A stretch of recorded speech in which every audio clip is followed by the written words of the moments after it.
Hello, welcome back, everybody. Today we are looking at part two of, I guess, separating variable or solving for separable variables for differential equations. And this part is going to be on the applications and what are some of the stuff that you can do with the separation variable as like word problems. So here is an example of one case where you have to solve for the separation variables and then use it to, I guess, decipher what's actually happening in this situation. So here, let's just go ahead and read it for the time being. Okay, we have an outdoor thermometer that reads 88 Fahrenheit, and it's brought to an inside the room where the ambient temperature is equal to 70 Fahrenheit. So let's see. The 2 minutes later, the thermometer reads 85 degrees Fahrenheit. The rate of change of the temperature of the thermometer is directly proportional to the difference between the temperature of the thermometer and the ambient temperature of the room. That is to say that dy dt is equal to k multiplied by y minus 70. So this is what is known as Newton's law of cooling. So what that means is that you have a homeostasis temperature, which in this case is going to be 70 degrees.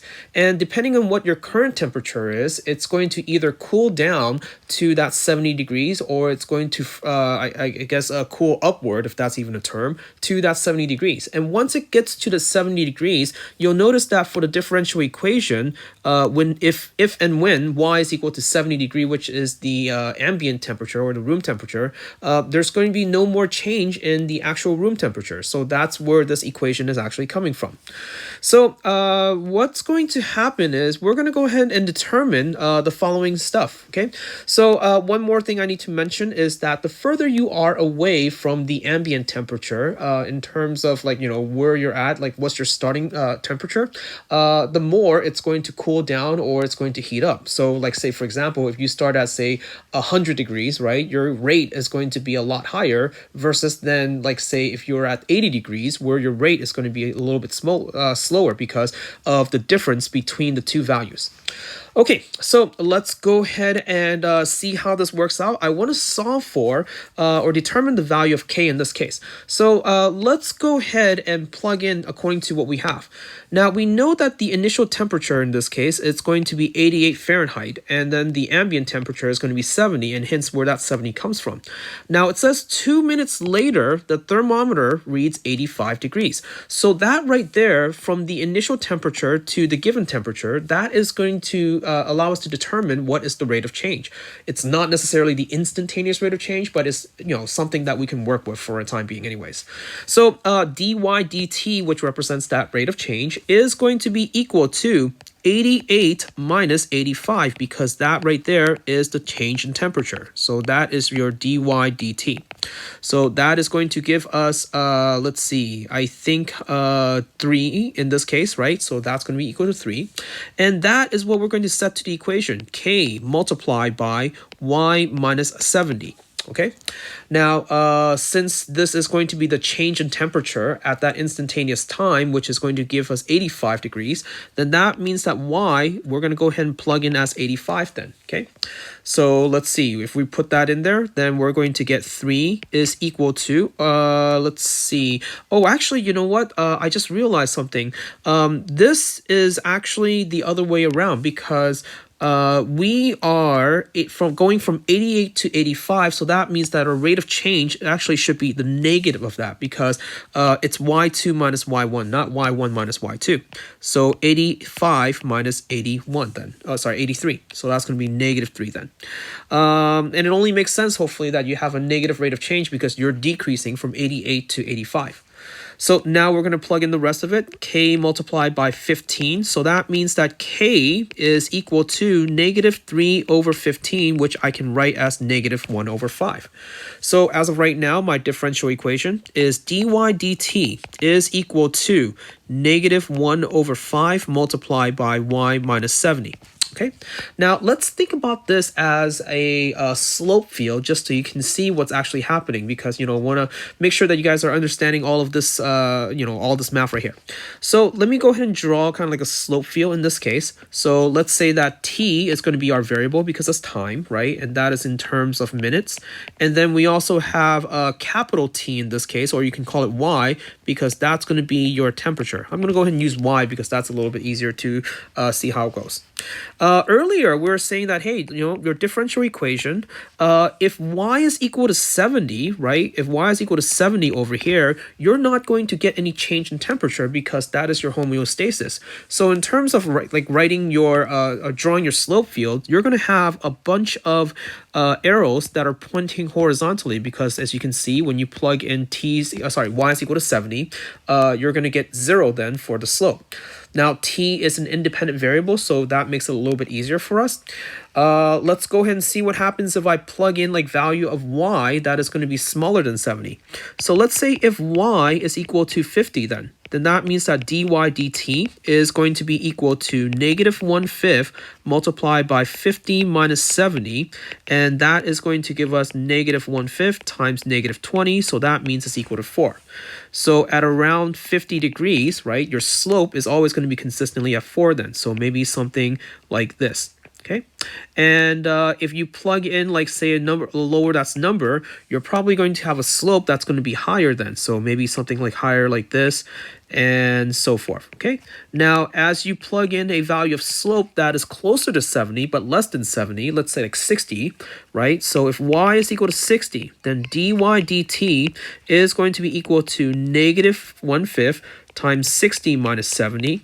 So that is now going to give us a +2. So you can see here that your slope is now going to slow down, as we said earlier, as it gets closer and closer to that ambient temperature. Just to save it a little bit of time, if you plug in something greater than 70, you should get something that's negative, and it's going to be kind of like a symmetric field to what's on the bottom. So then that means that this is going to be kind of like the slope field then, okay? And then higher up, you're going to have a temperature that's going to speed up, and so on and so on and so on.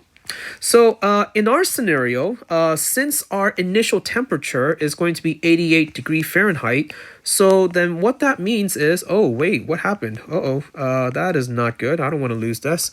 So hopefully it's back here. Okay, so anyhow, thought I lost it for a second. Okay, so looking at our initial temperature, which is 88 degrees, then what that means is I'm going to go to when t, right, the time is equal to 0, and then go to 88 degrees. So that's maybe somewhere around here.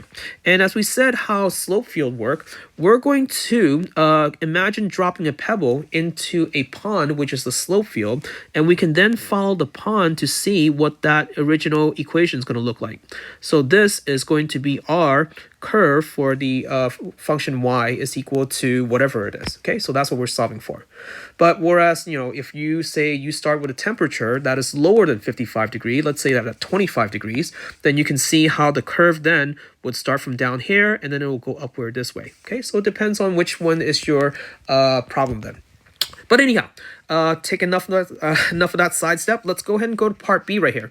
Using the value of k from part A, solve for the differential equation for using separation variables. So now we're going to go ahead and solve for the equation and see how that works out.